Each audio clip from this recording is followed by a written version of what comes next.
Assalamualaikum warahmatullahi wabarakatuh.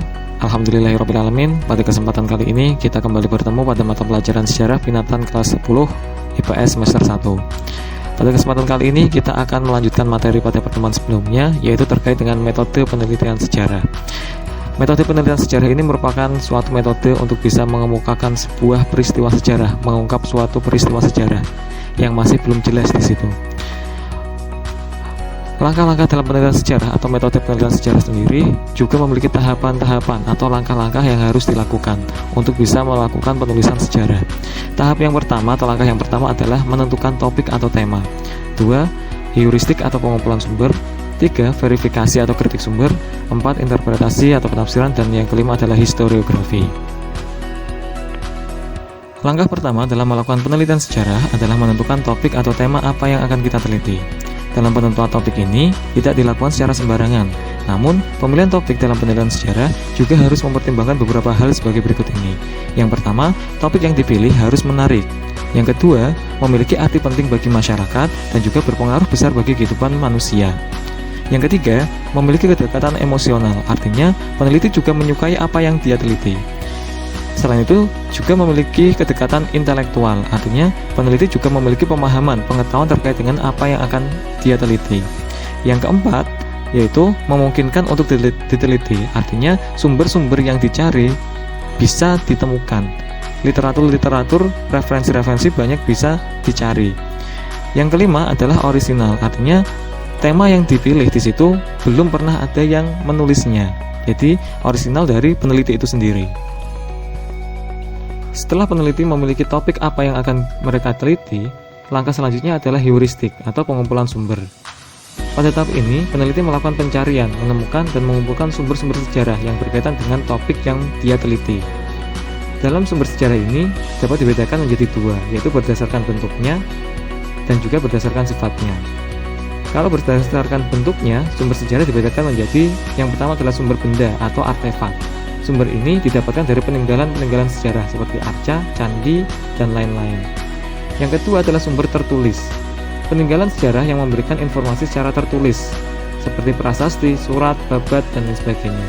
Yang ketiga adalah sumber lisan. Sumber lisan ini merupakan keterangan langsung dari pelaku atau saksi dari peristiwa sejarah. Sumber yang didapat melalui hasil wawancara.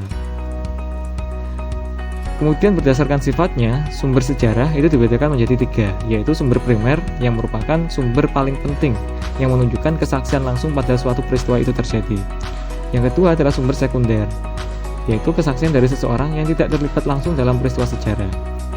Dan yang terakhir adalah sumber tersier, yaitu berasal dari buku-buku sejarah yang disusun berdasarkan laporan hasil penelitian para ahli sejarah tanpa melakukan penelitian sejarah.